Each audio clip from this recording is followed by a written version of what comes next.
President Bola Ahmed Tinubu, represented today by our amiable number 2 citizen, His Excellency, the Vice President of the Federal Republic of Nigeria, the very distinguished Senator Kashim Shettima, ranking members of the National Assembly here present, serving and former members of the National Assembly here present,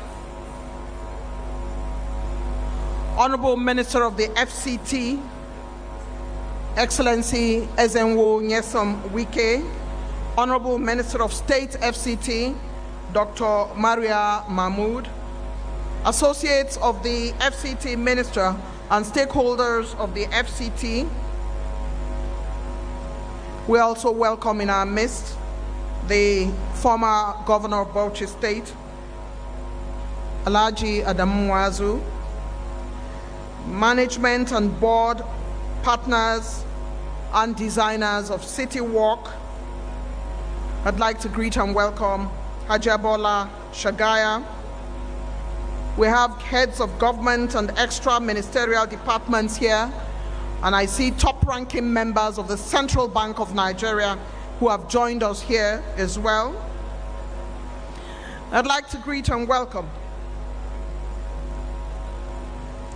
the royal family of the Kingdom of Saudi Arabia, members of the royal family of the United Arab Emirates, members of the Diplomatic Corps, FCT Cognoscenti, the head of service, the Executive Secretary FCDA, Chief of Staff to the Honorable Minister, SSA to Minister, heads of agencies and coordinators in the FCT, mandate secretaries, permanent secretaries, chairman area councils, heads of security agencies, women leaders here present led by the President NCWS Abuja FCT.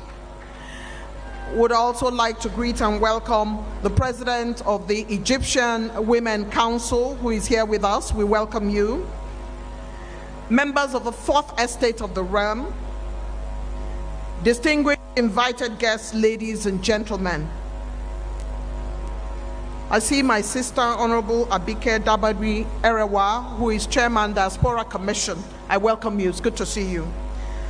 I warmly welcome you to the official launch ceremony of City Walk with a payoff Step Into Tomorrow. My name is Eugenia Abu, but the MC for today is Mr. Charles Ajayi Kiran, and I'll be inviting him in a short while. As with every infrastructural development in the federal capital city, the FCT Minister, Excellency Ezenwo Nyesom Wike, has a skin in the game. How will it improve Abuja's skyline? How will it impact the economics of FCT citizens and residents? What are the benefits both to the investors and the city? With Abuja's bullish push for the sustainable infrastructural development, today being day 27, the FCT has decided to partner with City Walk in its ambitious plan to transform a 200+ hectare site into a global competitive urban district that reshapes Abuja's economic and social landscape while serving as a symbol of Africa's future. Today, the Federal Capital Territory continues in its work to improve the Federal Capital Territory. We have been to area councils, commissioned roads, bespoke houses in the city center, and we have done many nuanced, upscale, befitting city gates. Welcome to the official launch ceremony of City Park. We have Mr. Charles, who has the next item on the agenda, and we'll run the show for a little while before I come back. Please help me welcome Mr. Charles Kiran to carry on with proceedings for the day. Please celebrate him. Thank you. Thank you, thank you, thank you. Good afternoon, Abuja. May I please begin by recognizing His Excellency Senator Kashim Shettima, GCON, ably representing the President of the Federal Republic of Nigeria, His Excellency Bola Ahmed Tinubu. Sir, you are welcome. It's a distinct honor to welcome you here today. May I also recognize the presence of the Honorable Minister of the Federal Capital Territory, His Excellency Barrister Ezenwo Nyesom Wike, CON. May I also recognize the Minister of State of the FCT, Her Excellency Dr. Maria Bunkure, distinguished senators, distinguished members of the houses, you are welcome. I am going to stand on the existing protocol that was beautifully laid out by my sister Eugenia Abu, because I can't remember a lot of the things she actually introduced. My name is Charles Ajayi Kiran. I'm a diasporan and based in London. I flew over specifically to handle this event. So I have the huge pleasure of saying a big welcome to everybody in the room this afternoon. Even the rain did not stop your attendance. Look at how well attended this is. I think we need to applaud ourselves and show ourselves some appreciation, please, this afternoon. One of the things I noticed in Nigeria is you don't like applauding people. Can we try again, please? The big hand this time.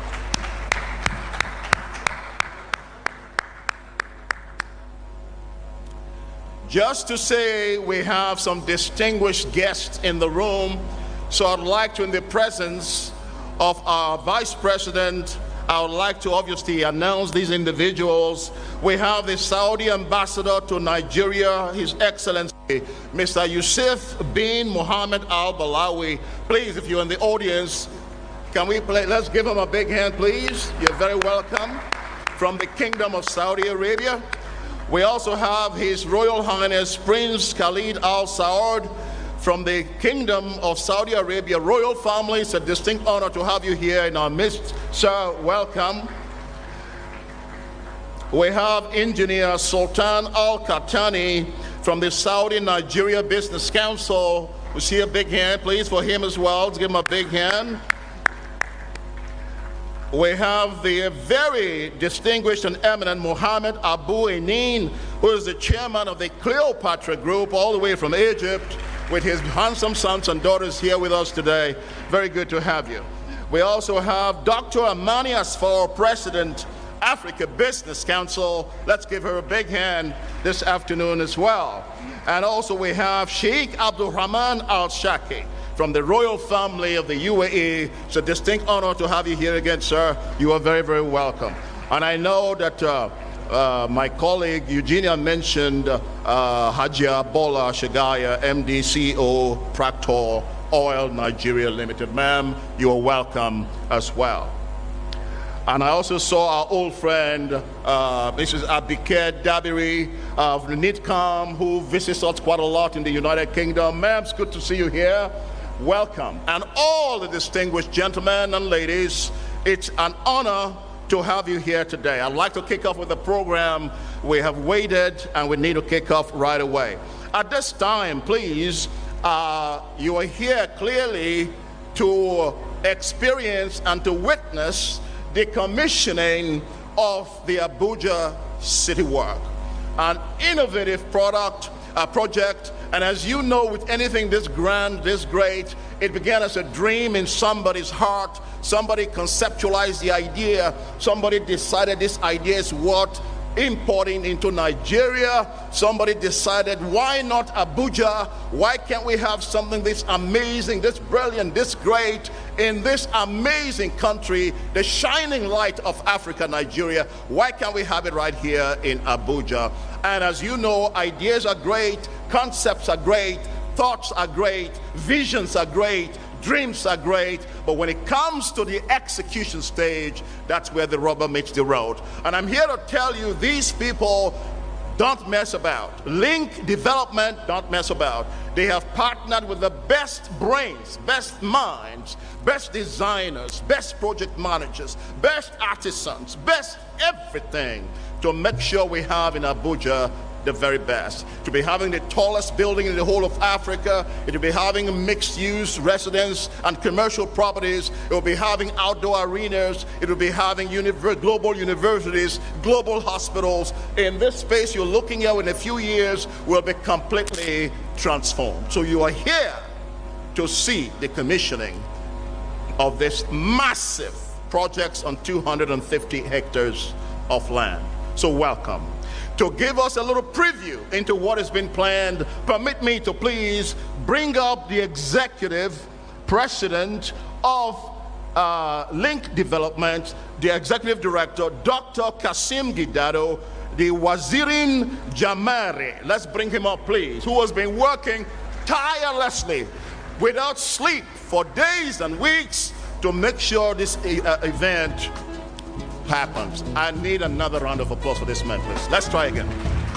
Thank you so much. Thank you. Prof, over to you.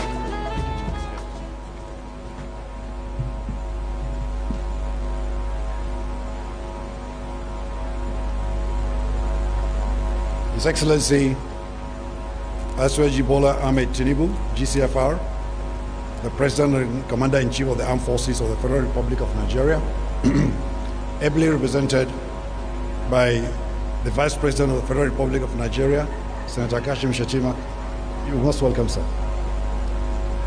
His Excellency Barrister Ezenwo Yesun Wike, CON, Minister of the Federal Capital Territory of Nigeria, His Excellency the Executive Governor of Adamawa State, ably represented, Honorable Minister of State of the Federal Capital Territory, Dr. Maria Mahmoud, distinguished senators, honorable members of House of Representatives, His Royal Highness Prince Khalid bin Saud bin Khalid bin Turki Al Saud, distinguished guests, esteemed partners, members of the board, members of management, government representatives, traditional and community leaders, members of the press, ladies and gentlemen, Your Excellency, sir, permit me to stand on the already established protocol in addition to what I've just mentioned.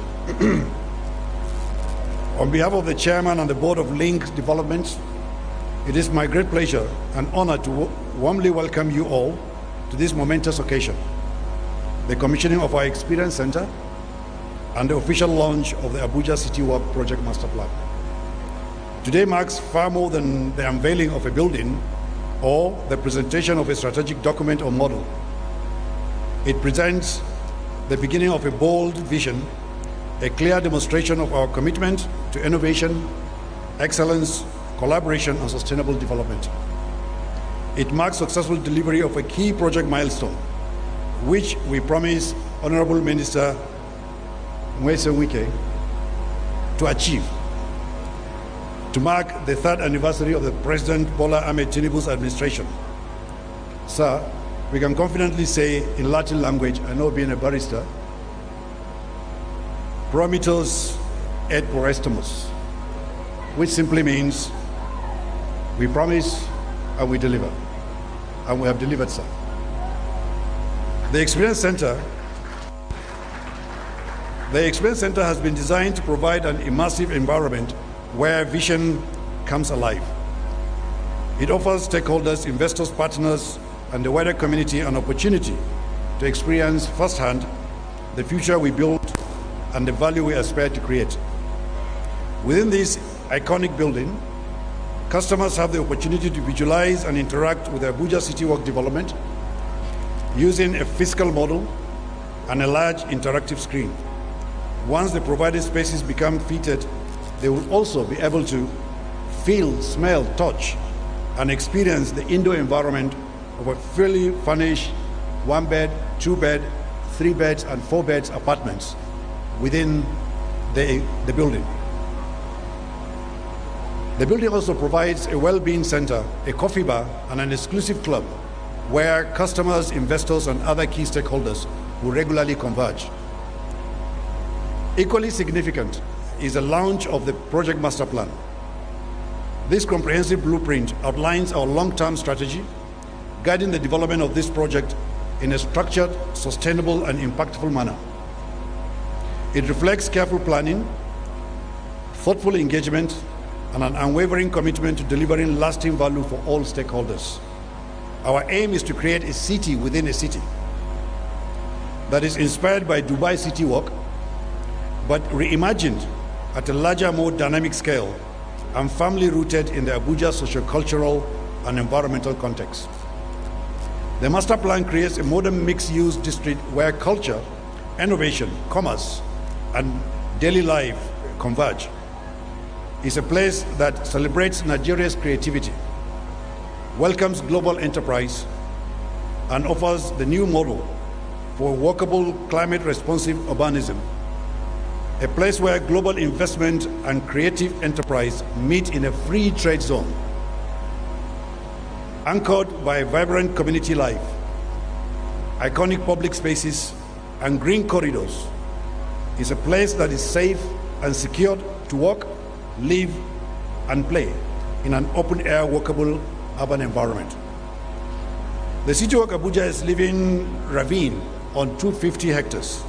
It includes major items which the master planners will give you a run through and also show you the master plan.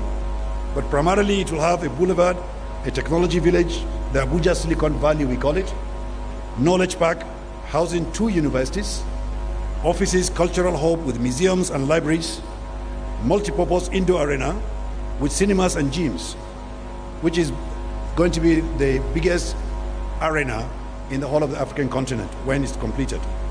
Healthcare comprising diagnostic centers, clinics, hospitals, pharmacies, medical research centers, fashion avenue, city walk malls, 5-star hotels, utilities hub, police station, fire station, ambulance stations, mosques and churches. There'll be a high-end residential area. There'll be theme parks and gardens. And there will also, as Charles mentioned earlier, an iconic 450-meter skyscraper, which when completed, of course, will be the tallest building in Africa. Your Excellency, sir, today's milestone will not have been possible without the dedication and hard work of many individuals and organizations. We sincerely appreciate Honorable Minister Yesu Wike for his drive and support. Appreciate Mahmoud Ahmadu, the President of Nigerian Arabian Gulf Chamber of Commerce, for bringing robust investors to this country. Our Board of Directors for their strategic guidance, our management and project teams for their tireless efforts, our partners and consultants who are all in this room for their expertise, and our government and community stakeholders for their invaluable support and collaboration. Especially I must single out the Executive Secretary of FCDA, Engineer Richard Yanuna Dauda, who has actually been a push to this particular activity most of the time on behalf of the Honorable Minister. You are all part of history in the making, demonstrating that anything done elsewhere in the world can actually be done in Nigeria in even a larger and more dynamic scale. It is a historic turning point in the transformation of the socio-cultural and economic envelopes of Abuja City, where quality and maintenance culture becomes paramount, where private and public sectors converge to demonstrate how best to work together for a common good in a sustainable manner. To our distinguished international guests, your presence here today is both an honor and a testament to the confidence you have placed on our vision. We are grateful that you have chosen to celebrate this important milestone with us. With permission of His Excellency, the Vice President, I would like to recognize some of our key investors that traveled all the way from the Kingdom of Saudi Arabia, the United Arab Emirates, United Kingdom, from Egypt, United States, and many other places around the world, who are all in this room. This team, if you like, is being led as a prime focus by His Royal Highness Prince Khalid bin Saud bin Khalid bin Turki Al Saud. These inward investors are coming together with the Prince to support and push and invest their resources in this project. And these investors include the Saudi Nigerian Business Council, represented by Engineer Sultan Al-Katani. We have Daco Real Estate Company, one of the Kingdom of Saudi Arabia's leading real estate developers, represented by Dr. Ali Al-Katani. We have Anan Al-Sama Company, which is an innovative company in the entertainment sector, represented by Michelle Al-Hassani. We have Tatan Company, the first company specializing in innovations for persons with disabilities in the Middle East, represented by Dr. Masil Al-Harasani. We also have Alpha Advisory, a distinguished company in consulting sector, represented by Dr. Ahmed Al-Farouki. We have the Health Sport Company, a distinguished company also in the healthcare sector to invest in this place, led by Engineer Khalid Al-Horani. We have Maruf Company, a leading company specializing in cultural creativity, represented by Engineer Maurud Bunami. All these people I've mentioned and called, sir, they're all seated in the room, and they have personally been led by His Excellency, His Royal Highness, the Prince of the Kingdom of Saudi Arabia. Your Excellency, we commissioned this Experience Center and unveil our master plan to look forward with optimism and determination. We believe this project is the cornerstone of a renewed hope agenda of President Bola Ahmed Tinubu. It will serve as a catalyst for economic growth. It will create meaningful opportunities, foster innovation, and make a positive and lasting impact on our support zone communities. It is our hope that today's event will not only showcase what we have accomplished, but also inspire strong and stronger partnerships as we move confidently towards realizing our shared vision. Once again, I warmly welcome each and every one of you. Thank you for your continued support, and I wish you a productive and engaging and memorable ceremony. Thank you very much for this opportunity. God bless you all, and God bless the Federal Republic of Nigeria. Thank you very much.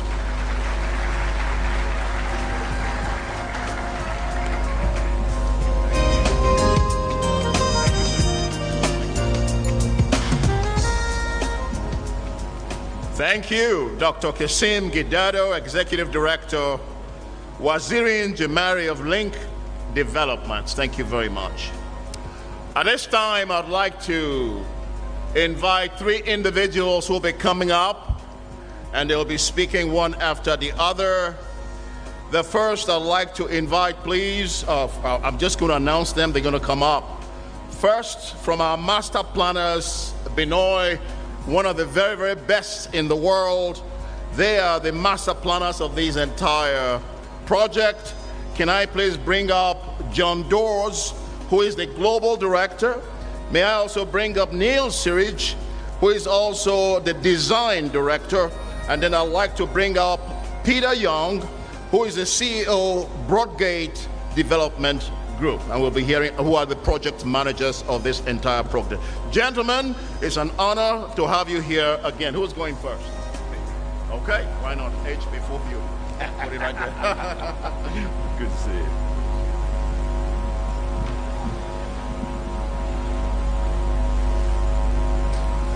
Good afternoon. Peter Young, CEO of Broadgate Development Group Limited.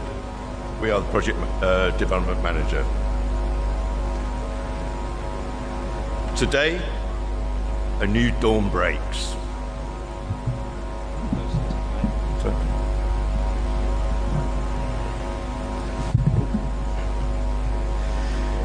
Your Excellency, Mr. President, distinguished ministers and government officials, the Chairman and Board of Link Developments Limited, our valued investors and partners across the Middle East and the African continent, our distinguished professional colleagues, ladies and gentlemen.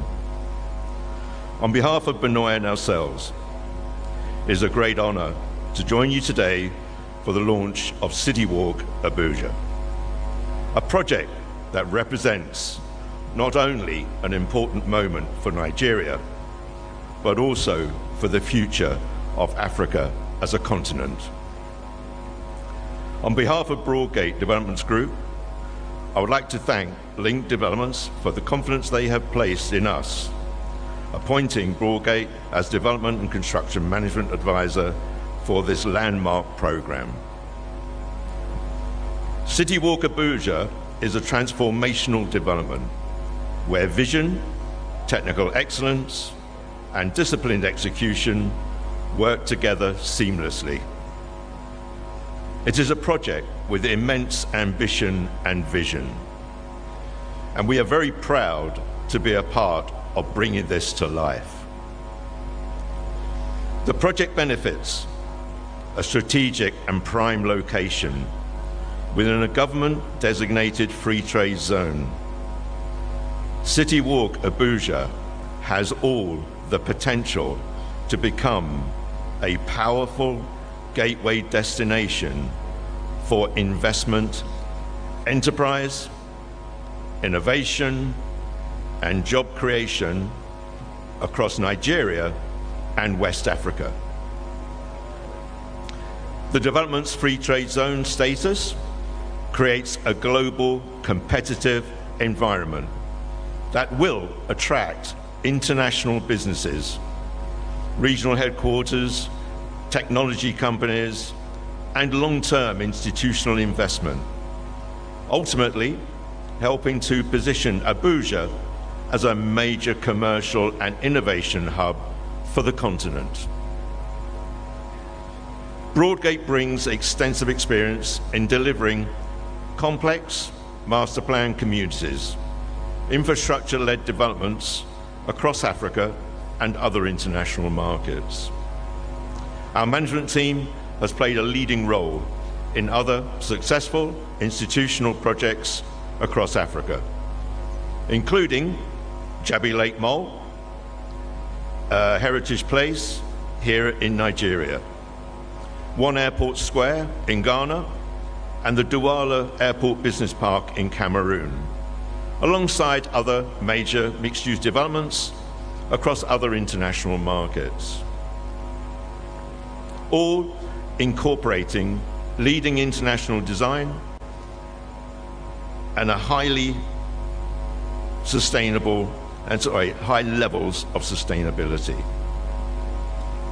These projects have taught us an important lesson. Successful developments are created through integrated planning, strong governance, sustainable infrastructure, commercial discipline, and a relentless focus on long-term value for our investors.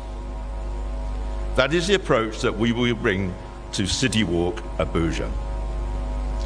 Our responsibility is to help ensure that every element of the development contributes to creating a destination that remains commercially successful, environmentally responsible, and meaningful to the people who will use it for decades to come.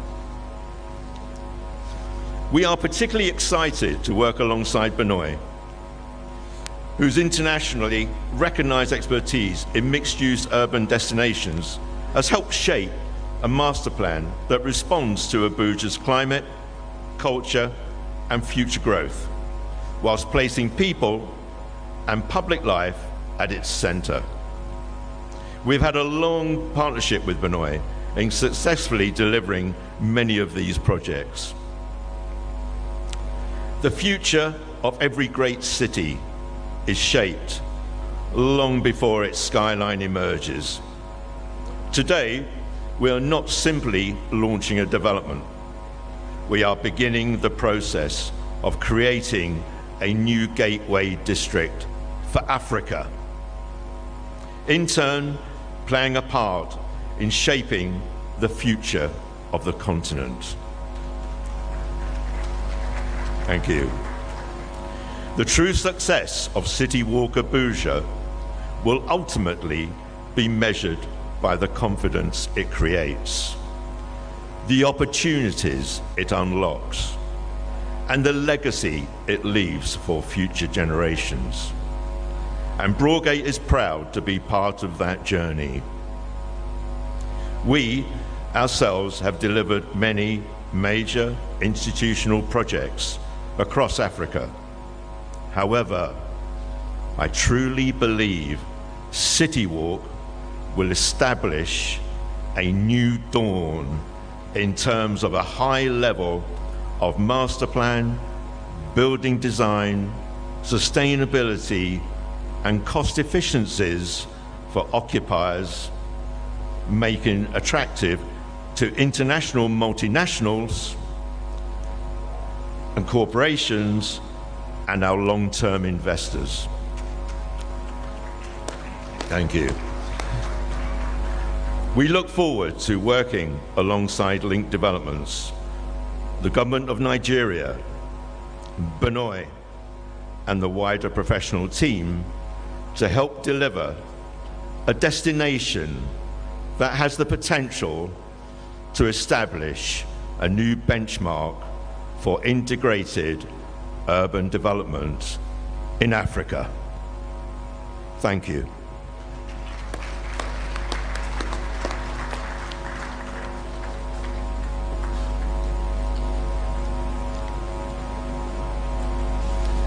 Good afternoon, Your Excellencies and distinguished guests. We as Benoi, we're super excited to be here today. It's magical for us to be here with you all on this special day for us, the launch of Abuja City Walk. As Benoi,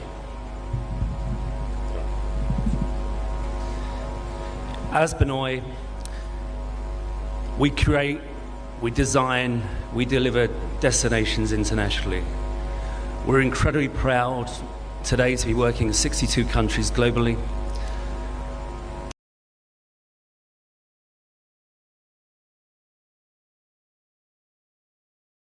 Delivered world-class schemes, but today is incredibly special for us. Last year, we had a wonderful introduction meeting with Links Development in Abuja.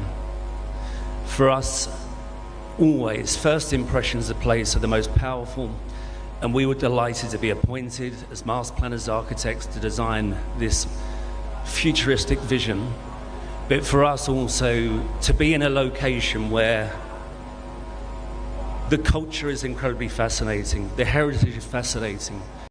As we toured Abuja, we look at the natural landscape.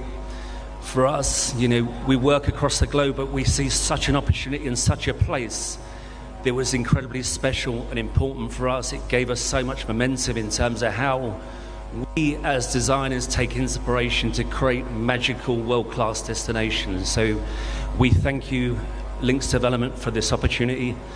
And once again, it's a pleasure to meet you all today, and allow my colleague Neil Serridge now will just talk you through some of the design principles. Hi, good afternoon everybody. My name's Neil Serridge. I'm an architect, master planner, placemaker for Benoi, and it's an absolute honour and privilege to be here presenting to you all today. And it's an honour and privilege to be part of this team creating this fantastic vision for the future of Abuja and for City Walk Abuja as well. So when we were first asked about the brief and we were invited to participate in this project, the ambition was very clear: to create a city within a city. And the site is amazingly located along Airport Road. The topography of the land is absolutely fantastic. And what we really wanted to do, and I think the ambition from the client and Links Development, and Benoi is the architect of Dubai City Walk, was to take the essence of that project, the great components, and how we can adapt that to something which can be done on a much larger, grander scale. So to create an integrated lifestyle destination for people to live, for people to work, for people to come, be entertained, play, in a very, very secure environment. So that was one of the key agendas, what we set out from the start of this project. And then the master plan, it also has to be deliverable. So from the very outset of the design, the master plan is designed in a way as part of a wider strategic framework that can be delivered over time. It can be delivered sensibly, it can be phased, and it can adapt to future market conditions as they grow.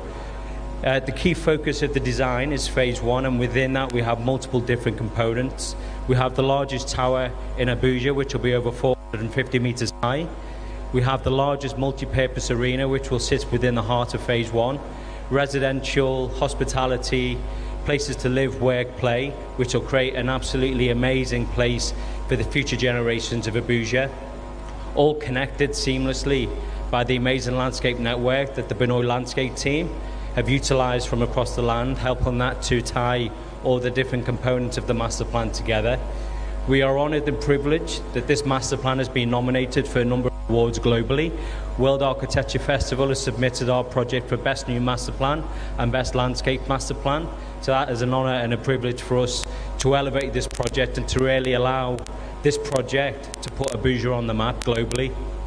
And from a personal perspective, I have 25 years experience in delivering great places across the world, from the United Kingdom, the Middle East, KSA, UAE, and there's absolutely no reason why Abuja City Walk can't be the next global landmark project and really put Abuja and Nigeria on the map. So it's an honor and privilege, and I'd like to congratulate everybody involved in the project.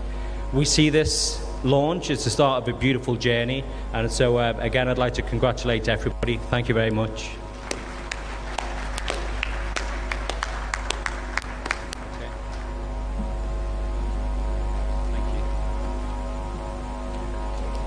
Thank you very much indeed. You have heard, Your Excellency, Mr. President, sir, Dr. Kasim Gidado, Director Links, who is the master developer for City Walk. You have also heard from Binoy, and you have also heard from Broadgate, whose executives have come here to inform you what is going to take place on this large expanse of land. A new city, a new lifestyle awaits. Please give the gentleman a round of applause. Thank you very much. Your Excellency, President Bola Ahmed Tinubu, represented today by our amiable Vice President. I'd like to mention that Professor Ahmed Audi, Commandant General of NCDC, is here with us. We welcome you. I have been inundated in the last 3 weeks with questions, Your Excellency, that are directly related to Mr. Project, the Honorable Minister of the FCT, Ezenwonye Somwike. I've been asked questions like, does he sleep? Who commissions 31 projects? Well, let me join loud voices to say in the FCT, we do, because we have capacity and we are supported in chief by His Excellency, Mr. President. We have a man who's insistent on getting the job done, and doing it well is admirable. That's the Honorable Minister. But the question that finally floored me last week was somebody who said the reason it did not rain was because FCT is commissioning 31 projects. So it's not raining because FCT doesn't want it to rain. And then when the First Lady represented His Excellency at the City Gate, Mr. Project said he was worried about the rain and why it was not stopping. So we in the FCT, we know that rain is a natural phenomenon. Your Excellency, let me bring up to stage. Before I do that, Honorable Minister, sir, give me a minute to say that only those in the front row would be going with His Excellency, Mr. President, for the tour and the commissioning. Only those in the front row. Only those in the front row will also take the picture with His Excellency, the Vice President, representing Mr. President when he steps down. Let me also inform Your Excellency that there will be a gift giving when your speech is done, just to put you in the picture. Please welcome with me maverick administrator, politician, two-time governor of Rivers State, a man who knows his onions, a loyalist to the Renewed Hope agenda, His Excellency, the Honorable Minister of the FCT, Ezenwonye Somwike.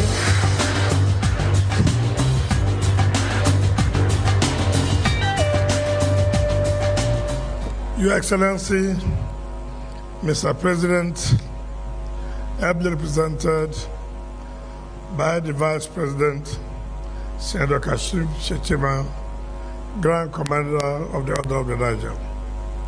Your Excellencies, distinguished senators here present, and members of the House of Representatives, particularly the Chairman, House Committee of FCT. Your Excellencies, various ambassadors and diplomats that are here, the Honorable Minister of State, FCT, leaders of the various political parties, the Chairman, Commissioner of Diaspora, our dear sister, BKW. Let me recognize our dear sister, Bola Shagel. Your Excellency, the former governor of Bauchi State, development partners, our dear area council chairman, gentlemen of the press, ladies and gentlemen.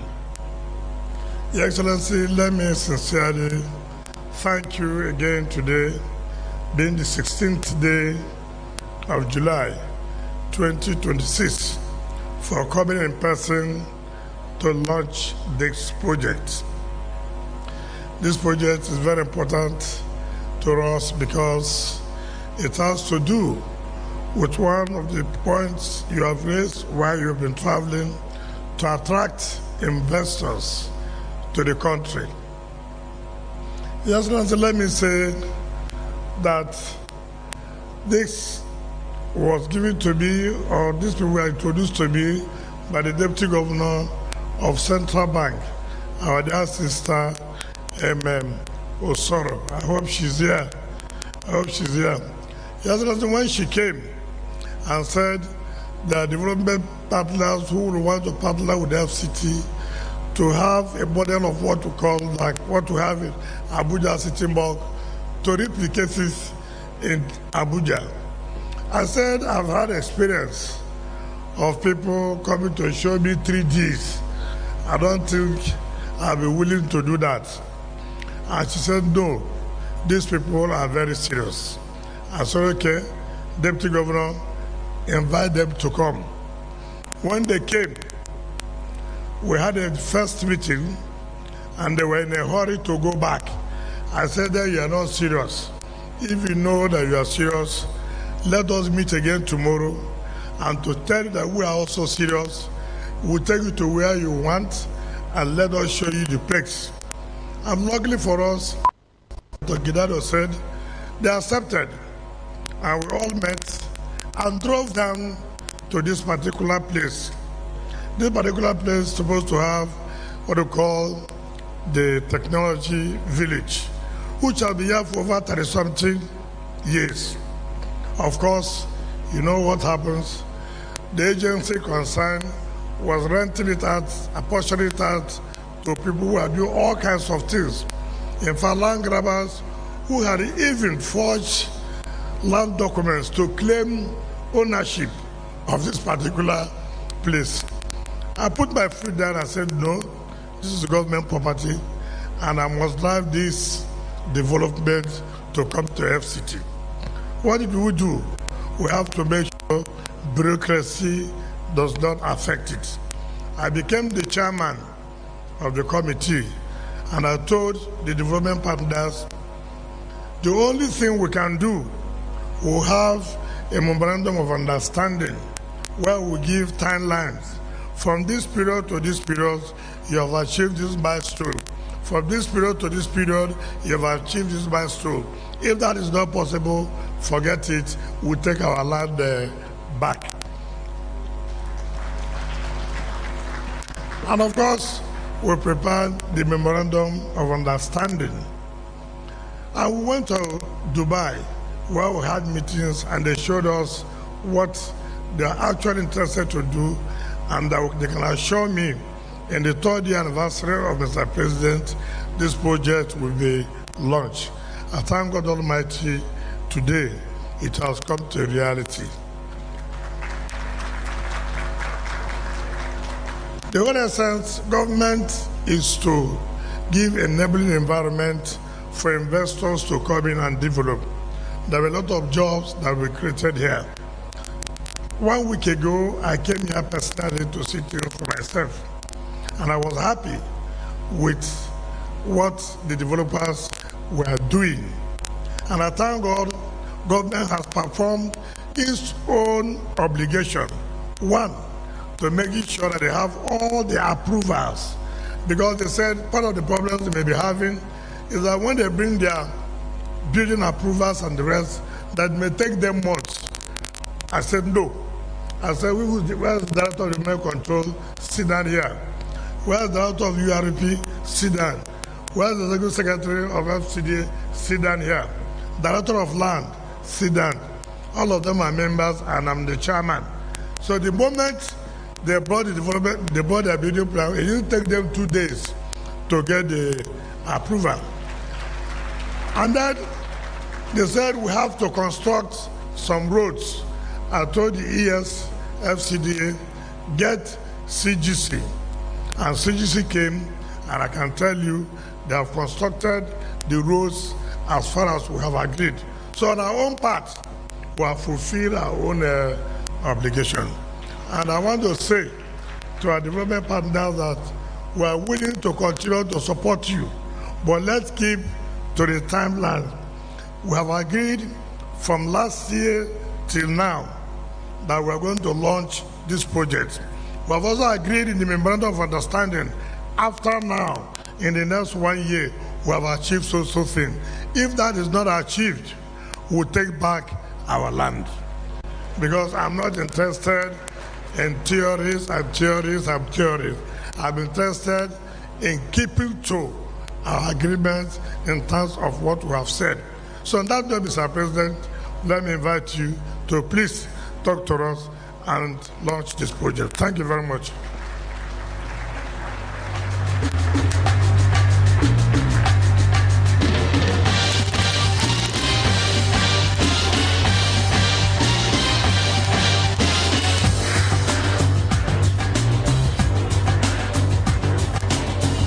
Kindly take your seats, please.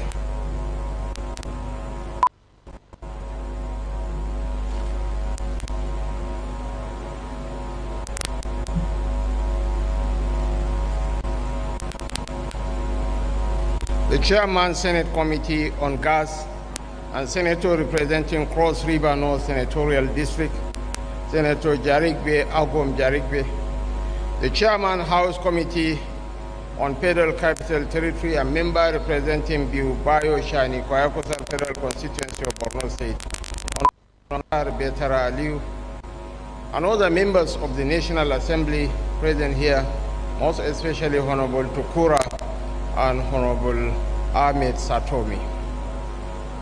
The Honorable Minister of the Federal Capital Territory, His Excellency Barrister Nyesom Ezenwo-Wike, CON, the Honorable Minister of State of the Federal Capital Territory, Dr. Maria Mahmoud Bunkure, His Royal Highness Prince Khalid bin Saud bin Khalid bin Turki Al Saud, and members of his delegation, most especially my very good friend Engineer Sultan Al Katani, His Royal Highness Prince Sheikh Abdul Rahman Saeed bin Al Shirki, the Saudi Arabian Ambassador to Nigeria, my very good friend His Excellency Yusuf Al Balawi, the Director General Infrastructure Concession Regulatory Commission, Dr. Jobson Osiodion Iwalepo, the Director General National Information Technology Development Center, Kashifu Inua Abdullah, and other heads of government agencies and extra-ministerial departments, the Deputy Governor Operations, Central Bank of Nigeria, Dr. M.M. Nana Usoro, the Deputy Governor Corporate Services, Central Bank of Nigeria, Dr. Muhammad Sani Abdullahi Detijo, former Governor of Bauchi State, the game changer himself, Ahmed Adamu Muazu, the Executive Director, Link Developments, and Chairman Board of Directors, Polaris Bank Limited, Dr. Kashim Gidado, Waziri Njamare, members of the Saudi Nigerian Business Council, development partners and investors, Hajia Bola Shagaya, captains of industry, senior government officials, honored guests, members of the Force Asset of the Rim, distinguished ladies and gentlemen. It is with deep pride and optimism that I welcome you all to the official launch of the Sales Office and Experience Center for the landmark Abuja City Work Development. Today we are not just opening a building, we are unveiling the window to a multi-billion-dollar future. We are presenting a tangible manifestation of our renewed hope agenda, sculpted in concrete innovation and an unwavering determination. On assumption of office, we promise Nigerians a radical economic transformation and infrastructure renewal. We committed to turning potential into prosperity and making our Federal Capital Territory a true global beacon of governance, commerce, and modern living. Your Excellencies, Your Royal Highnesses, ladies and gentlemen, This experience center stands as proof that our administration does not just make promises, we execute them with determination. The Abuja City Walk is one of the most ambitious private sector investment projects in the history of our great nation. Spanning several hectares of land along the Abuja Airport Expressway corridor, this project will serve as Nigeria's foremost gateway to the world. While it draws world-class inspiration from globally acclaimed models like the Dubai City Walk, it has been meticulously customized by our partners. Through this development, we are pushing the boundaries of architectural and engineering possibility in Africa. This magnificent project also underscores our deep conviction that sustainable national development cannot be carried out by the government alone. The Abuja City Walk is a shining example of what can be achieved when political will meets private sector expertise and capital. By granting this corridor a free-trade zone status, we have further eliminated trade friction, laying down a fertile environment for regional commerce, medical tourism, premium retail, and high-end hospitality. Let me use this medium to reassure both domestic and international investors. Nigeria is open for business, and your investments are safe. Our legal, physical, and financial frameworks are continuously being optimized to protect capital, guarantee returns, and eliminate unnecessary administrative bottlenecks. I most particularly commend the Honorable Minister of the FCT, Barrister Nyesom Wike, for his dogged leadership and unwavering focus on execution. For 20 years, the Abuja Technology Village Corridor lay dormant. Today, through aggressive land administration reforms and the eradication of bureaucratic inertia, it is being transformed into a bustling construction hub. Under the renewed hope agenda, this administration is gradually putting a permanent end to the era of land speculation and abandoned major projects in Abuja. We have made it clear that land is an asset for rapid development, not an instrument for developmental retrogression and speculative hoarding. I therefore charge the FCT administration and the partners in this project mark international links to maintain the intense momentum. The launch of this experience center must translate immediately into accelerated brick and mortar execution on site. Beyond the luxury residences, five-star hotels, and glittering office towers, the ultimate measurement of success for the Abuja City Walk is its human impact. This project is a massive economic engine. During its construction phases and full operations, it is expected to generate tens of thousands of direct and indirect jobs for our vibrant youth population, artisans, engineers, and creative minds. It will stimulate localized supply chains from cement manufacturing to digital tech services, reinvigorating the economy of the entire FCT and surrounding states. Your Excellencies, Your Royal Highnesses, distinguished ladies and gentlemen, this Experience Center is an invitation to be a part of Nigeria's future. 240 million people are expected to be the third most populous nation on earth by 2050. Also, surpass the United States. Our population hit 440 million people. As I said yesterday, the trajectory of global growth is facing Africa. We have the most useful population in the world, and Nigeria will make or mar that transition. It might interest you, Your Royal Highnesses, to know that the average age of the Nigerian nation is 17.9. We have a useful population that, when harnessed properly, in this nation and the whole world. Your Excellencies, Your Highnesses, distinguished ladies and gentlemen, this Experience Center is an invitation to be a part of Nigeria's future. It is a physical declaration that we possess the courage to conceive big dreams and the discipline to bring them to life. wish to once again, from the bottom of my heart, on behalf of President Bola Ahmed Tinubu GCFR, to thank the glitterati, the global glitterati that are here to witness this occasion. As I officially declare open this sales office and experience center on behalf of my boss, President Bola Ahmed Tinubu, I hereby invite you to take a look through his doors and see the vibrant, resilient, world-class capital city that we are building together. Thank you, and may God bless the Federal Republic of Nigeria. His Excellency has spoken. We thank you, sir. Would like to crave your indulgence to remain so that the gift comes up to you. Take part in Nigeria's future by investing. Would like to call on members of the royal family to come forward, please, for the presentation of the gift to His Excellency. Again, the picture will be taken at the venue when you go for the tour, not here. Your Excellency, thank you, sir.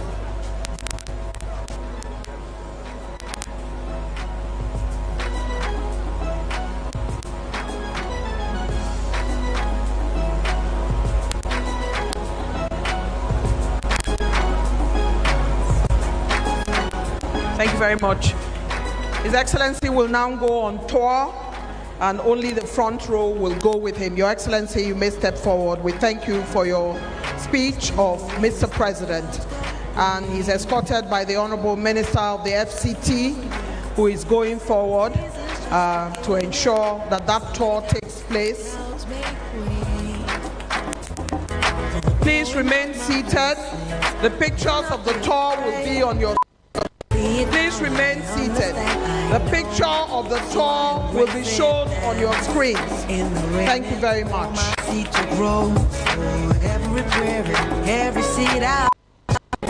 Lord of the harvest knows I'm reaping back 100-fold. The land is green, it's green. Oh, oh. The land is green, it's green. Can't you see? That's the white bellow.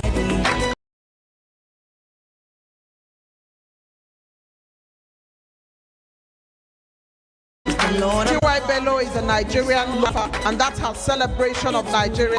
It's green. Land is green. Can be a heavy load, but my vows I won't be breaking. Though my heart is aching, I got a word and I won't let go. And privilege to, on behalf of President Bola Ahmed Tinubu GCFR, to commission this Sales and Experience Center for Abuja City Work Development Initiative.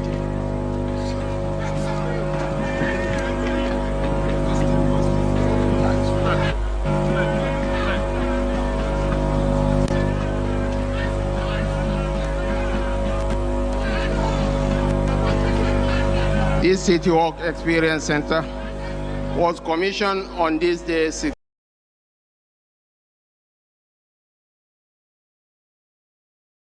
since July 2026, President, Commander-in-Chief of the Armed Forces, Federal Republic of Nigeria.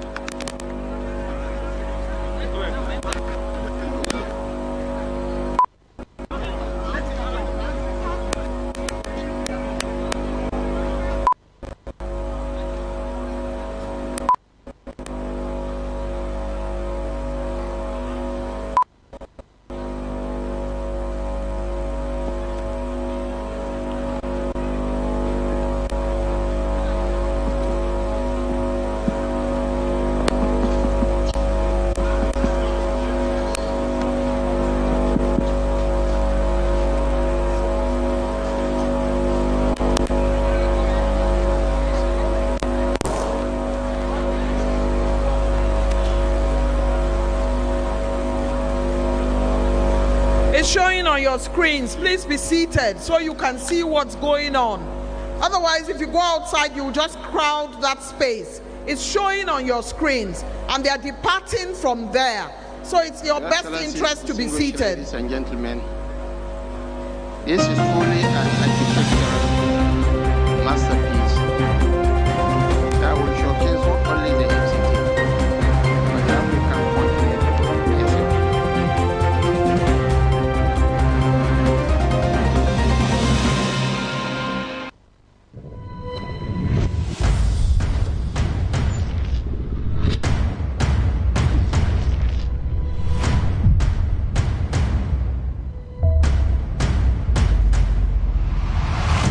Adbn, a part of you.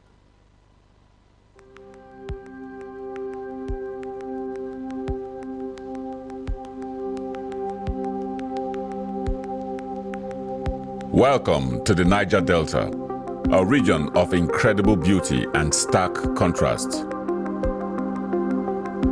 From its breathtaking landscapes to its rich cultural heritage, this is a place where history and modernity collide. But beneath this serene surface lies a story of struggle and resilience. The Niger Delta is the lifeblood of Nigeria's economy, home to vast oil reserves that fuel the nation, yet it is a land where the people fight for their share of the wealth. Join us on the program Niger Delta Today as we explore the heart of the Niger Delta, discover the vibrant cultures, the struggles for environmental justice, and the stories of the people who call this place home. This is the Niger Delta, a land of contrast, a story of resilience, a journey of hope. Don't miss our exclusive series, Niger Delta Today, every day at 12 noon, only on Adbn TV. Witness the untold stories, experience the journey, be part of the change.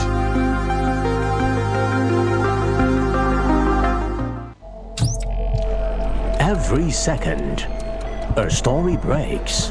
President Bola Ahmed Tinubu has formally presented the 2026 appropriation bill to the National Assembly. The nation reacts. The world shifts. History moves in real time. Before the noise, before the opinions. One screen keeps you connected.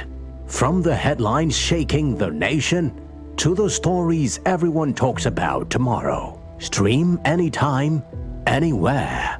When the story matters, you know where to turn. Adbn, a part of you. Recall that the nationwide CVR exercise commenced on 18th August 2025 and was originally scheduled to conclude on 10th July 2026.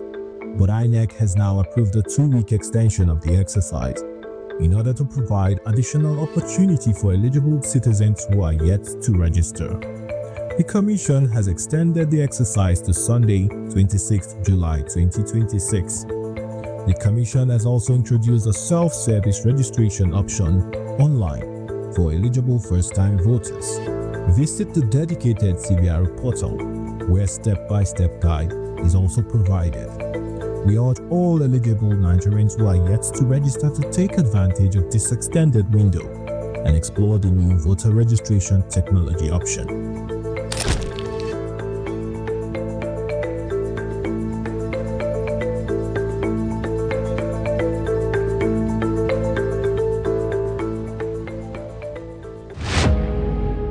Every day, across forests, highways, towns, and villages, brave men and women stand watch so that Nigeria can sleep. They leave their families behind, confront danger head-on, and make sacrifices many of us will never see. Yet, the enemies of our nation continue their assault. They target our children. They murder innocent citizens. They force families from their homes. They turn thriving communities into places of fear and uncertainty. Their goal is simple: to break our spirit, divide our people, and steal the future of our nation. But Nigeria is stronger than terror.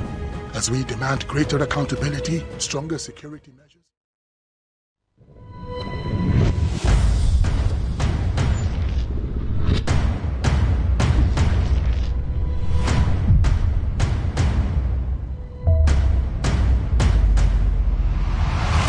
Adbn, a part of you.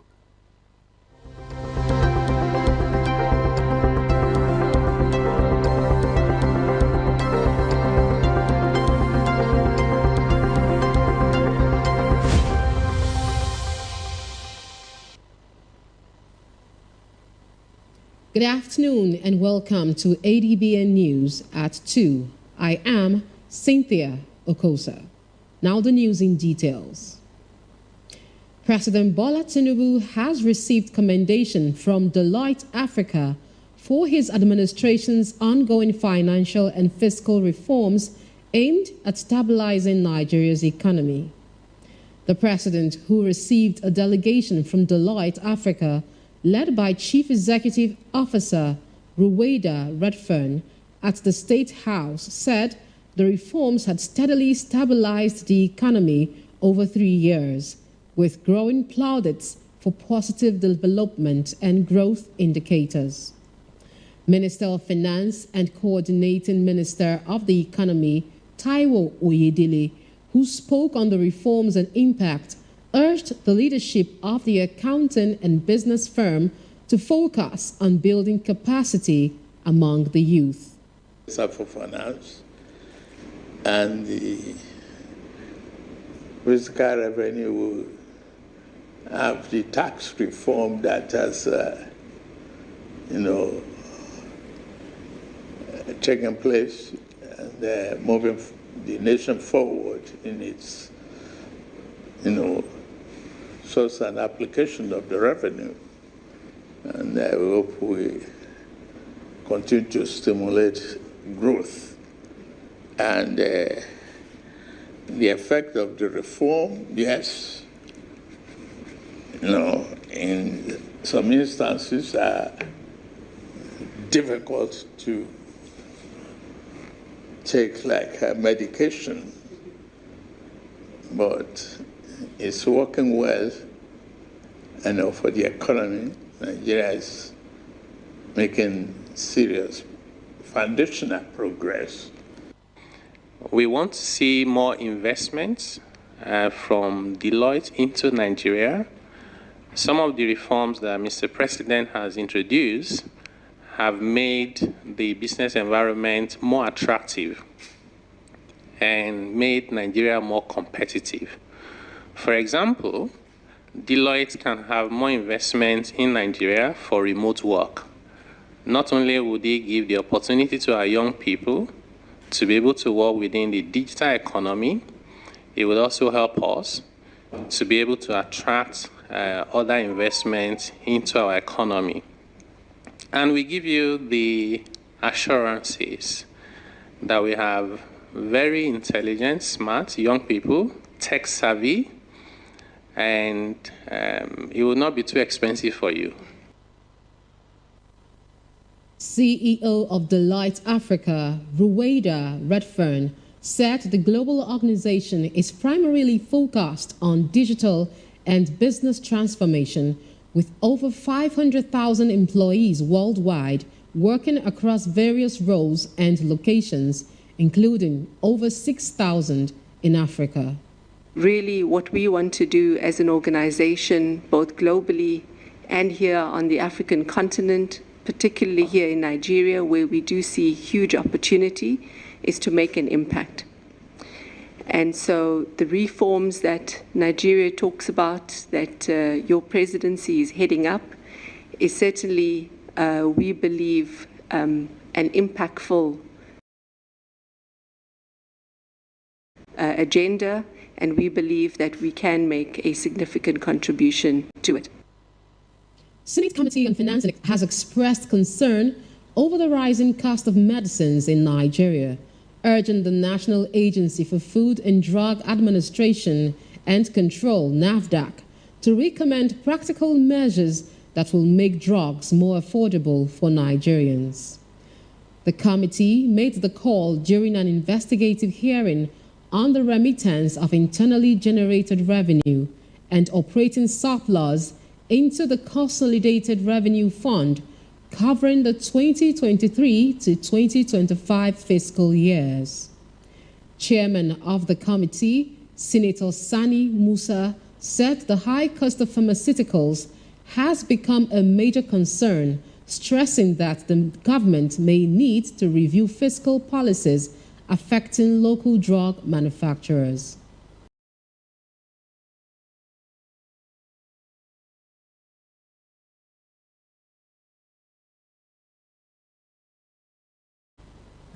If you look at drugs in this country are still very high.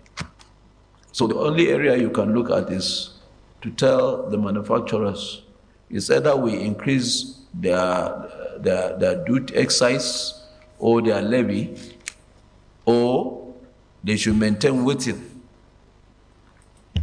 operational level that you can be able to function very well. You can advise us as a committee.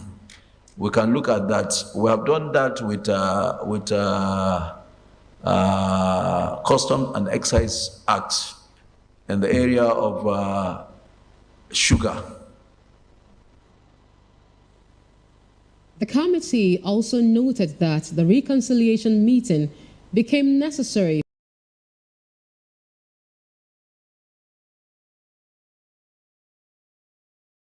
following discrepancies between figures of the Commission regarding operating surplus deductions. Presenting the agency's financial records, NAFDAC disclosed that it generated 18.73 billion naira in 2023, 29.85 billion naira in 2024, and 39.6 billion naira in 2025, reflecting consistent growth in internally generated revenue. Director General of NAFDAC, Prof. Mojisola Adeyeye, told the committee that the agency had remitted about 3.9 billion naira as operating surplus between 2007 and 2023 before financial constraints affected its operations. Our IGR is actually 14.01 billion. So if we add those two together plus ABC together, yes, it comes to 18.73 billion naira for 2023, sir. Yes.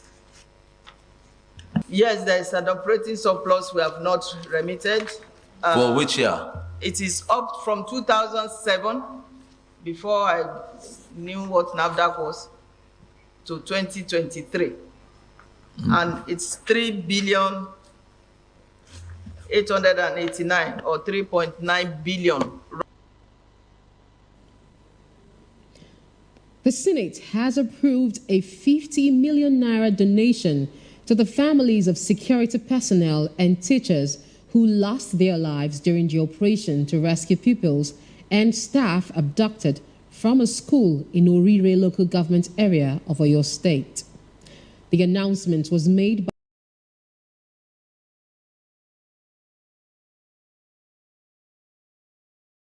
by the President of the Senate. Gaswell also commended the armed forces and other security agencies for securing the release of the abducted victims after 56 days in captivity. Under the intervention, each of the 5 bereaved families will receive 10 million naira as a token of appreciation for the sacrifices made by their loved ones in service to the nation. On behalf of the Senate, we decided that also the teachers, 2 teachers that were in captivity with the children, were also murdered. So we've taken the motion, we've applauded government, we've applauded the security agencies, and we are pleading that the same be extended to any other part of the country where there may be any Nigerian in captivity. And so today we just felt, after discussion with the leadership,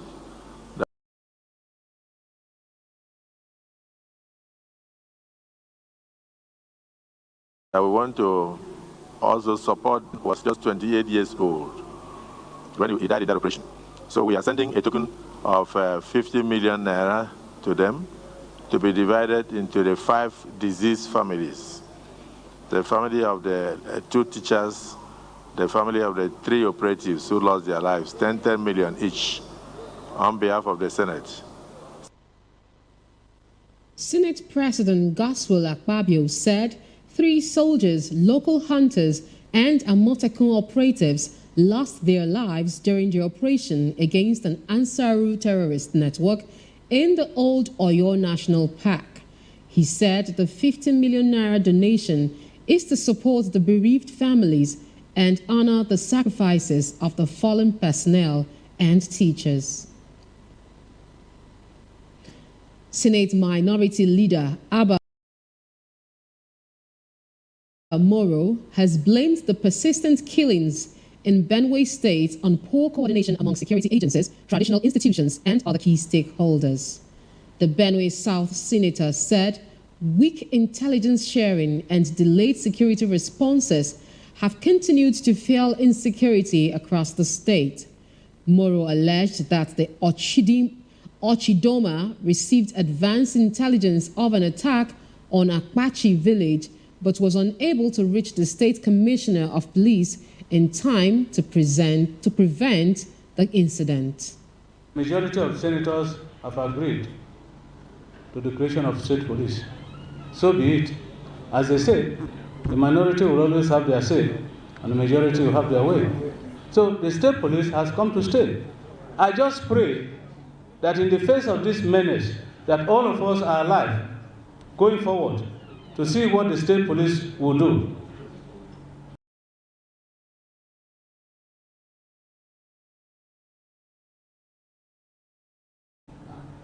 Because in this state of informal security outfits, in my state, we have, those of you from Benue State, you know about the existence of Operation Zenda, which is a coming together of all the security forces to form one unit of operation. Senator Moro urged authorities to move beyond sympathy and financial donations in responding to the recurring killings in Benue State. The Senate minority leader criticized the Benue State government's response, saying greater attention should be given to affected communities while calling on security agencies to take decisive action to end the attacks. Moro also dismissed claims linking the recent killings to the death of a Miyetti Allah leader and expressed reservations about state police, warning that some governors could misuse the system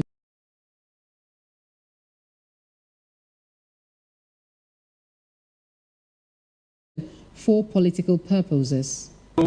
With the massacre of people in the Benue South Nigeria district by armed bandits, living in the wake of 72 hours, 20 dead, including children. And you know, in the past, it used to be that people characterize these attacks as farmer-herder clash. And I kept insisting that this is not a matter of herder-farmer clash. It is a matter of an orchestrated attempt to decimate the population of our communities. He also questioned the financial capacity of many states to sustain state police, saying several are already struggling to fund existing local security outfits. However, he urged Nigerians to wait for the implementation of the law before drawing conclusions. Speaker of the House of Representatives, Right Honorable Abbas Tajuddin, says the proposed state police bill contains constitutional safeguards to prevent abuse and political interference.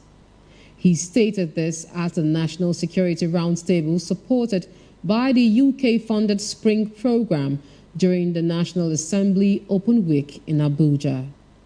Speaker Abbas Tajuddin says the proposed state police bill will strengthen security while ensuring state police cannot be used for political purposes. Policing works best when the people who protect a community actually belong to it. And that is the confidence this reform is meant to rebuild.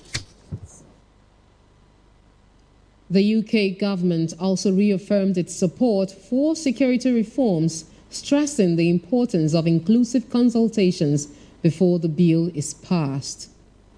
Are ready to support Nigeria to navigate the challenges by sharing experience and working alongside you rather than prescribing solutions.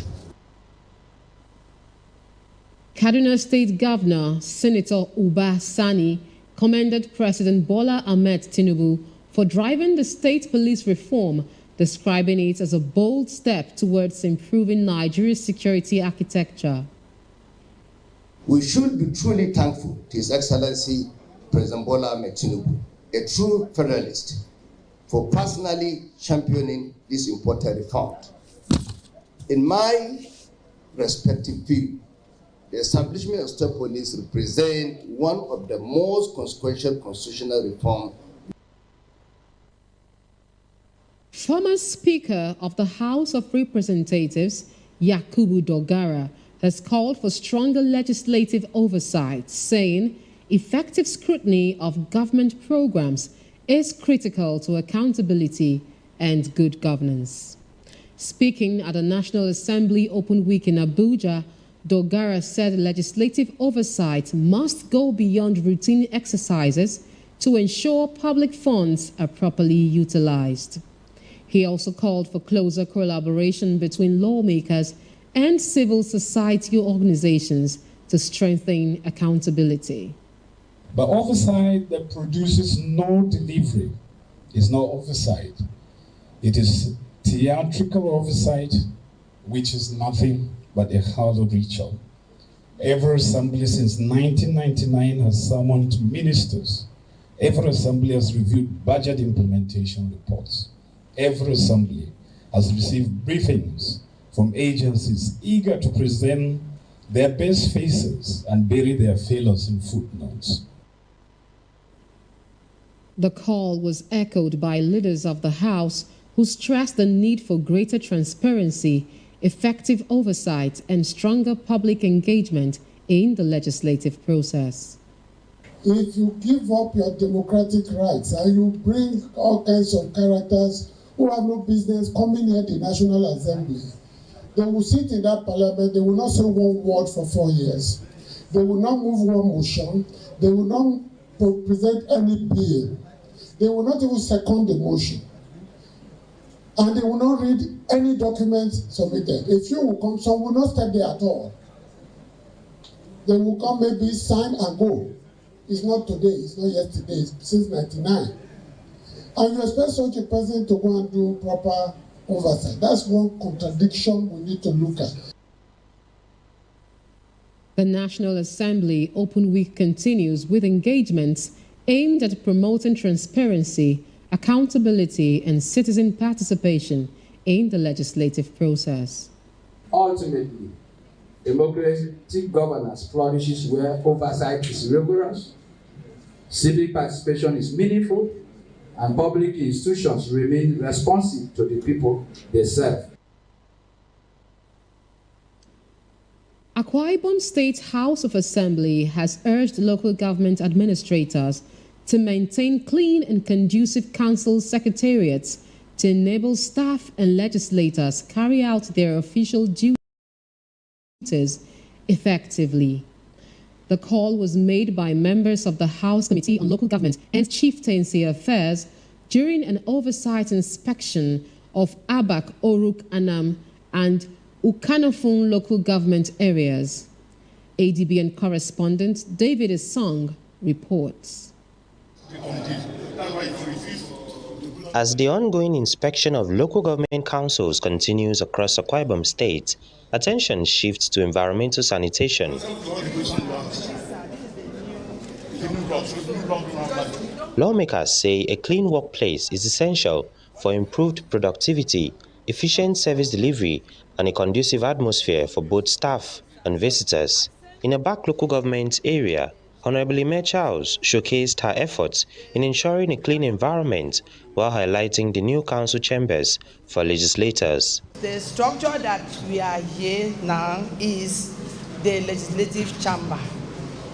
It's for the councillors. Okay. Yes. I came to meet this building as at the windows. From the DPC, because some of the wall were cracking. So we did a lot of construction. In Orogonam, Honorable Sunday Festus said his administration has graded more than 40 roads, agricultural investments, and sustained efforts in human capital development. So I can specifically allow you to know that in the space of 1 year and some months now, we've been able to generate above 28 million naira courtesy of this farm. as internal generated revenue for our local government, the Akwa Ibom State, and Nigeria. Honorable Uyo Ukpana listed achievements in Ukanafon local government area, including business grants for small and medium-scale owners, as well as primary health centers. Complete renovation of the Women Development Center and fully furnished by this government. Number 5, construction of 20 rooms office complex with modern fittings for staff convenience. That one is over there as you are coming into the, this administrative block. Members of the House Committee commended the Council Chairman for maintaining clean and conducive secretariats, describing the effort as essential for effective service delivery. Let me equally commend you on the area of human capital development. Those employment that you have attracted to your people is very commendable, very, very commendable. And I've seen the numbers of your constituents, the number of your people that you have decided to place on a monthly stipend. You are a very decent person. This environment is friendly. Councillors, they have their offices where they are having their meetings. The councillor. David Isong, Adbn News. The renewed Help Media Tour visited Imo State, where officials inspected the ongoing expansion of the runway at Sam Mbakwe International Cargo Airport. The project will extend the runway from 2,700 to 3,200 meters, enabling the airport to accommodate wide-bodied aircraft and support international flight operations. Airport manager Dr. Anne Ihekwabankechi said the runway expansion project is in its final phase and is expected to be completed within the next 2 months, subject to favorable weather conditions. From that place to that end, we have 500 meters extension. So this is how far he has gone. And we are trying to extend so that we can get the required strip for the runway, because every runway is supposed to have at least 150 meters from the center of the runway. So that is why we extended it to that end. You can see that operational fence is going to be moved down so that we can get at least 150 meters from the center of the runway to make it a required standard for any aircraft for wide-bodied aircraft to operate on this runway. After that extension, they're still going to do another extension by the left, 150 meters. So this is how far they have gone. The team also inspected the airport's cargo terminal, which features 8 warehouses, office spaces, and customs facilities. Officials said the project is nearing completion and is expected to be commissioned alongside the expanded runway, positioning the airport as a regional cargo hub for Nigeria's southeast. Work has been ongoing for the past 2 months. Everything is set. The only thing that is remaining is equipment to equip the offices and bring all the cargo handling equipment that they need for this place. So one of the requirements for this cargo terminal to take off is that extension of the runway, which is doing together to make sure that when they want to start, everything will start off at the same time. The team also inspected a rehabilitated federal road linking 6 local government areas completed about a year ago through a partnership between the federal and state governments. Imo State Commissioner for Information, Declan Emelumba, said the rehabilitated road has reduced travel time from 2 to 3 hours to less than 45 minutes, improving the movement of farm produce from rural communities. It's a federal road, but the state government, in conjunction or agreement with the federal government, did the road. So it's a federal road, which eventually the state government is going to be reimbursed. I'm sure that is already in the process. Now, this is a very important road because this is the road that links quite a number of communities, more than 4 or 5 local governments, this little stretch alone. And before now, we have sent you pictures of how it was before, with videos, you will see it. It was horrible. There's so many potholes, and it defied all previous administrations. But as you can see, we passed through it. It's very smooth, no pothole, with solar-powered street lights. So this is the product of the Renewed Hope government. The Renewed Hope Media Tour also visited two federally upgraded institutions in Imo State, a former federal medical center now converted to a University of Technology, and the State College of Education upgraded to a Federal University of Education. Senior Special Assistant to the President on Media and Special Duties, Tunde Raman, said the project reflects strong collaboration between the federal and Imo State governments, adding that ongoing reforms have boosted funding for infrastructure, education, and other development projects. You will see the beauty, the significance for state to be in alignment with the center for the purpose of development. What you saw there was an upgrade of the Federal Teaching Hospital. And like the Honorable Commissioner said, it has provided employment to the people.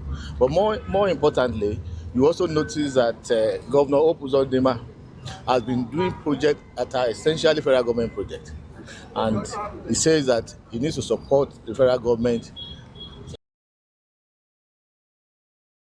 in line with the Renewed Hope agenda. Every government fought, but couldn't realize it's under the governorship of the distinguished Senator that it was realized less than a year ago. So everybody in Imo State is happy and everybody has been applauding him.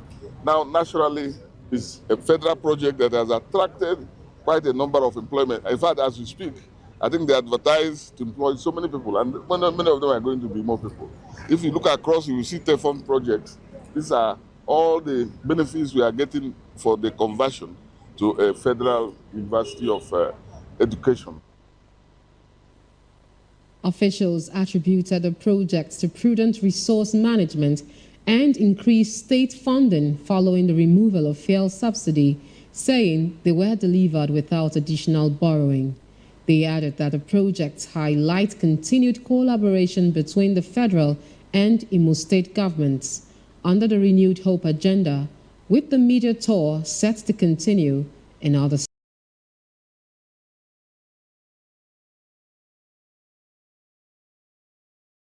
states. To grapple with insecurity, displacement, and growing social tensions, the federal government is exploring new partnerships aimed at strengthening peace building and community resilience. Permanent Secretary of the Ministry of Foreign Affairs, Ambassador Dunoma Umar Ahmed, has received a delegation from the Italy-based community of Sant'Egidio in Abuja to discuss cooperation in peace building, mediation, interfaith dialogue, and humanitarian assistance. The delegation, led by Professor John De Volder and Stefano Orlando, highlighted the organization's ongoing work across several Nigerian states, focusing on education, poverty reduction, community dialogue, and support for vulnerable populations. A key outcome of the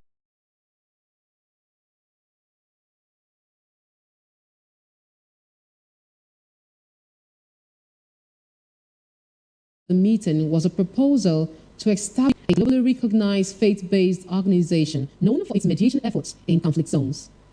Ambassador Ahmed welcomed the initiative, reaffirming Nigeria's commitment to partnerships that promote peaceful coexistence, social inclusion, and conflict prevention. Nigeria and the Gambia have pledged a deepened bilateral cooperation, with both countries agreeing to revive the Nigeria-Gambia Joint Commission to review dormant agreements and explore new areas of partnerships. The commitment was made during a meeting between Nigeria's Minister of State for Foreign Affairs, Ambassador Shola Ekinolaye, and his Gambian counterpart, Sarin Modu Nje, on the sidelines of the ECOWAS Media Summit in Freetown, Sierra Leone. Ambassador Ekinolaye described relations between the two countries as strong and long-lasting, stressing the need for greater collaboration for mutual benefit. In a reflection of Nigeria's enduring influence in regional affairs, the Gambian foreign minister credited Abuja's intervention during the Gambia's 2017 political crisis for helping restore stability and supporting the country's development trajectory.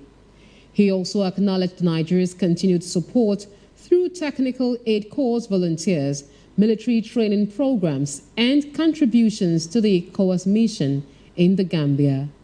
Both ministers reaffirmed their commitment to Pan-African unity, capacity development, and stronger people-to-people ties as a pathway to regional stability and growth.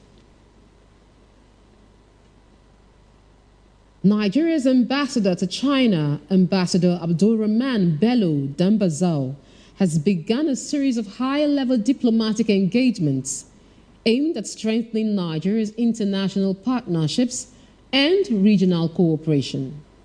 As part of consultations following his assumption of office, the envoy met with Liberia's ambassador to China, McKinley Thomas, who also serves as Dean of West African Ambassadors in Beijing. Discussions focused on issues affecting the West African diplomatic community and opportunities for greater collaboration.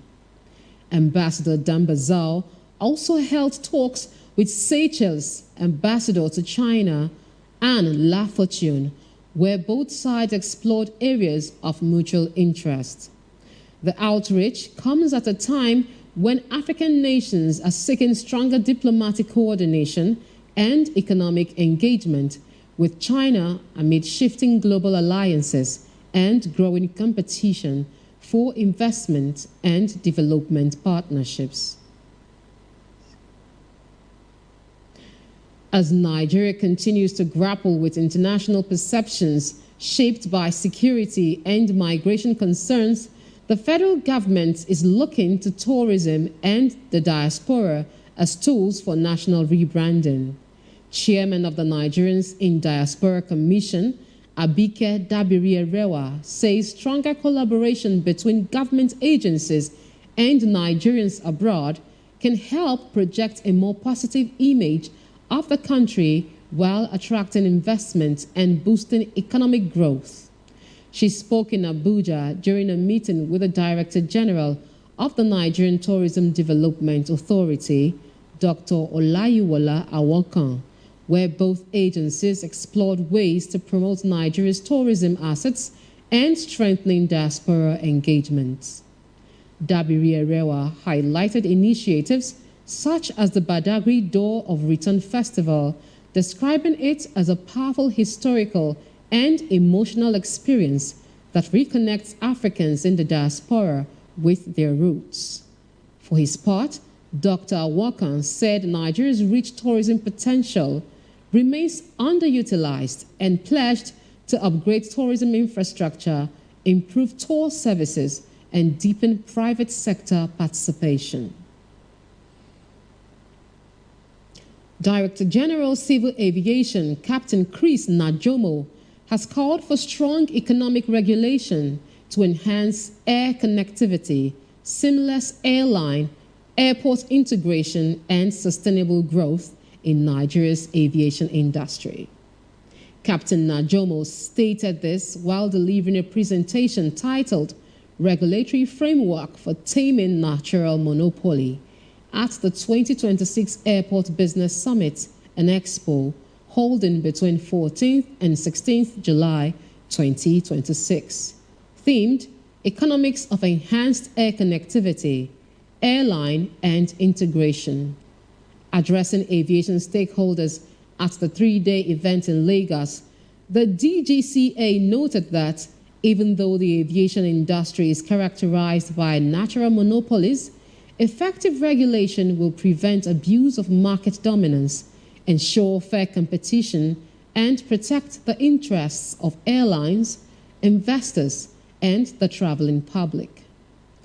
These measures, Captain Najomo underlined, are designed to foster a predictable investment environment, encourage healthy competition, improve service quality, protect consumer rights, and enhance the overall efficiency and competitiveness of Nigeria's aviation sector. And in security, the commanding officer, 6th Division Nigeria Army and Land Component Commander Joint Task Force South-South Operation, Delta Safe Major General Eric Emeka, has charged commanders of affiliated formations and units of the division to leave enduring legacies in their units by initiating projects that enhance personnel welfare and improve operational capabilities. Major General Emeka stated this while commissioning of an accommodation block, the corporal below quarters at the 29 Battalion headquarters in Port Harcourt, Rivers State. Correspondent Achinono Temple reports. The newly remodeled and reconstructed corporal below quarters at the 29 Battalion barracks was done by the commanding officer of the battalion, Lieutenant Colonel Emmanuel Ochibo, and it is in line with the Chief of Army Staff Wadi Shoaibu philosophy of soldiers first. The building, which was constructed over 30 years ago for the use of the soldier, had over time been deteriorating due to prolonged use and no longer meeting the standard of welfare of soldiers before help came through the battalion commanding officer Emmanuel Ochibo. I gave him a tax, he has complied with that. Is keen about the welfare of our troops. The soldiers' first culture is very close to his heart.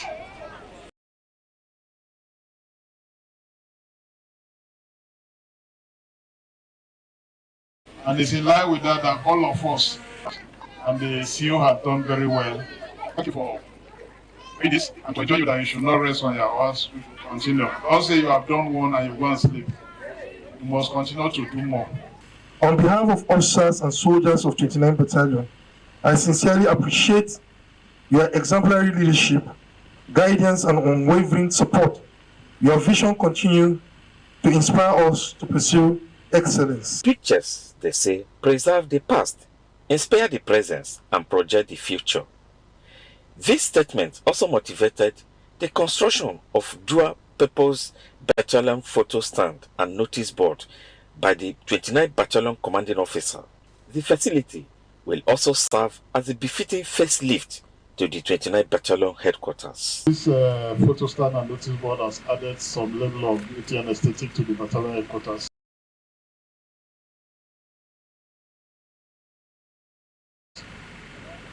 Experts and particularly commend him again for the remodeling and restructure of the quarters, which we commissioned earlier on. Joining to continue to do more. It is our hope that every officer, soldier, family members, and guests who takes a photograph here, will live with profound memories and pride in the image and heritage of 29 Battalion. Some of the soldiers who benefited from the new quarters commended the army chiefs and pledged to see it as a moral booster in crime fighting. Achinono Temple, Adbn News. You're watching Adbn Television News at 2, and we will be right back after this timeout. Stay with us. Recall that the nationwide CVR exercise commenced on 18th August 2025 and was originally scheduled to conclude on 10th July 2026. But INEC has now approved a 2-week extension of the exercise in order to provide additional opportunity for eligible citizens who are yet to register. The Commission has extended the exercise to Sunday, 26th July 2026. The Commission has also introduced a self-service registration option online for eligible first-time voters. Visit the dedicated CVR portal, where step-by-step guide is also provided. We urge all eligible Nigerians who are yet to register to take advantage of this extended window and explore the new voter registration technology option.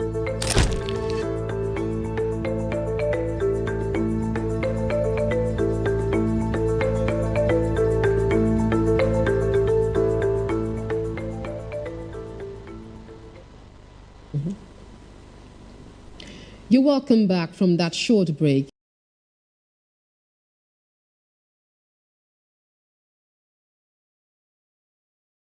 And this is Adbn News at 2. Is calling on the federal government of Nigeria to take a leading role in efforts to end the conflict in Sudan, following the release of a new report alleging crimes against humanity in North Darfur. The report, City Under Siege, Children Under Fire, documents alleged attacks on civilians, including women and children, during the ongoing conflict. Amnesty says the crisis has become one of the world's worst humanitarian emergencies. Speaking at a Sudan Solidarity and Advocacy engagement in Abuja, Amnesty International Nigeria's country director, Awal Rafsanjani, urged Nigeria, the African Union, the United Nations, and the international community to push for an immediate ceasefire, unhindered humanitarian access, protection of civilians, and accountability for human rights violations. The Amnesty report alleges that Sudan's Rapid Support Forces committed grave abuses against civilians in and around El Fasher, North Darfur.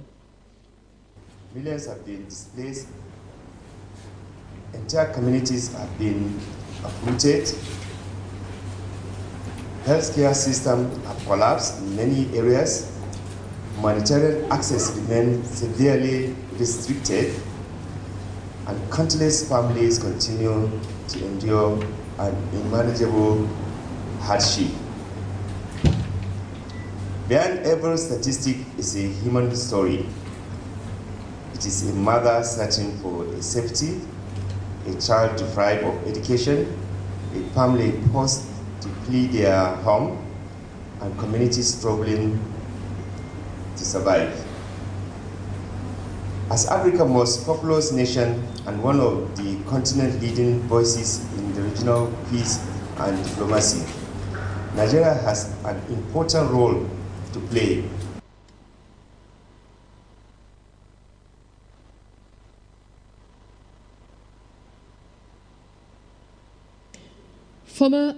Former Nigerian ambassador to Sudan, Suleiman Dahiru, called for a stronger and financially empowered African Union capable of responding decisively to the crisis, while also urging Nigeria to address its domestic security and economic challenges.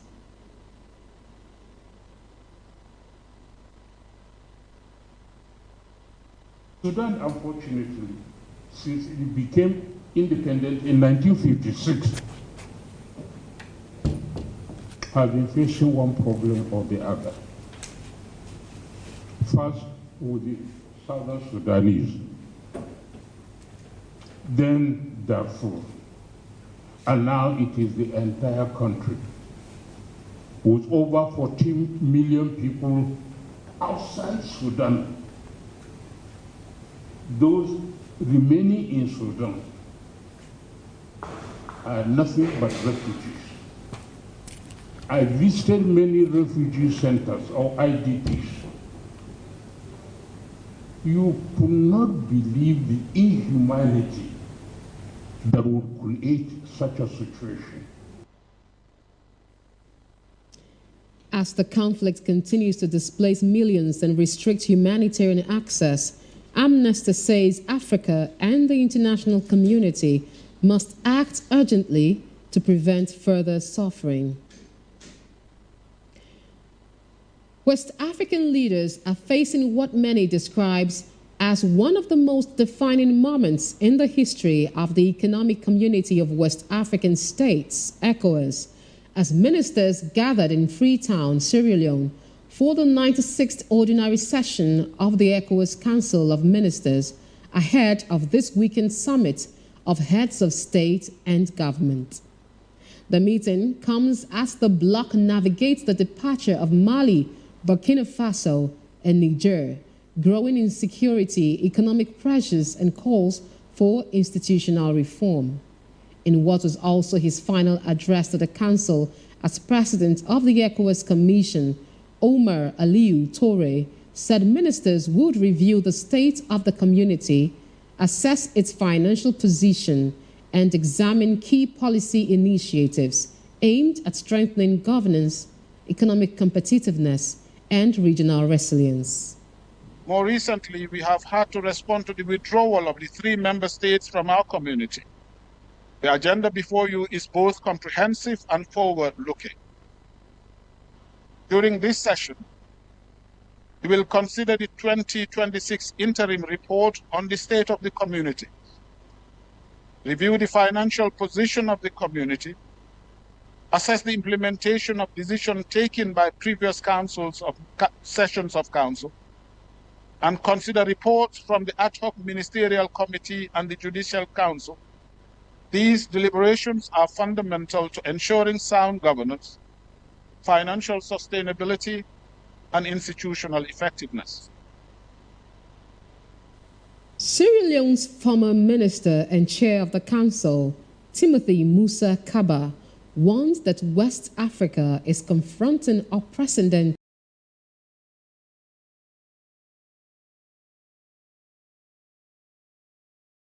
challenges ranging from terrorism, youth unemployment, and constitutional disruptions. Kaba urged member states to move beyond declarations and produce practical solutions capable of improving the lives of more than 400 million West Africans. The uncontestable truth is that our region faces unprecedented challenges: a shifting geopolitical landscape, economic uncertainty, the impact of climate change, youth unemployment, gender inequality, food insecurity, terrorism and violent extremism, transnational organized crime, irregular migration, and constitutional disruptions.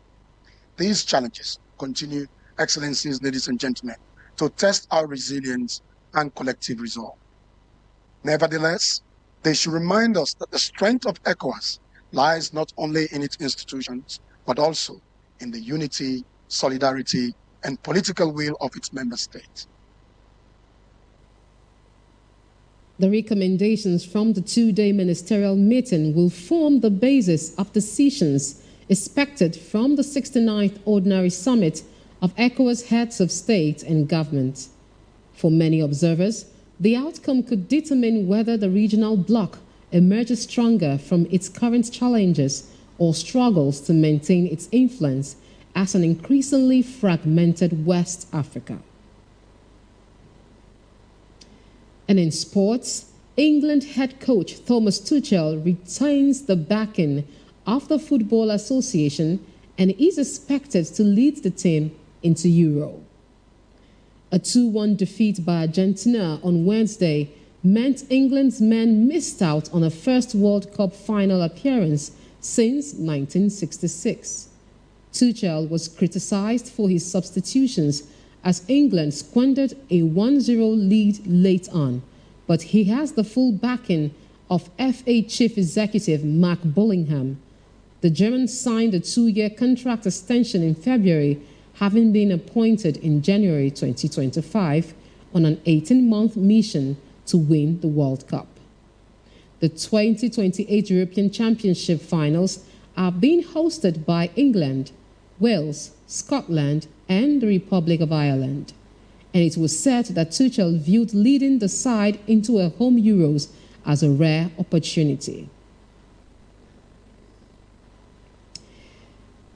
We've come to the end of today's news. At 2, do well to join us sometime, and also remember to watch us live on DSTV channel 258, on StarTimes channel 140, Avo TV app, Limex World TV app, and the Niger TV app.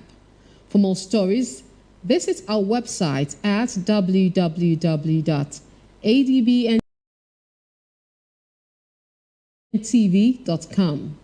You can also watch us live from every part of the world by logging on to www.adbntv.com/live. And I am Cynthia Okosa. Have a very good afternoon.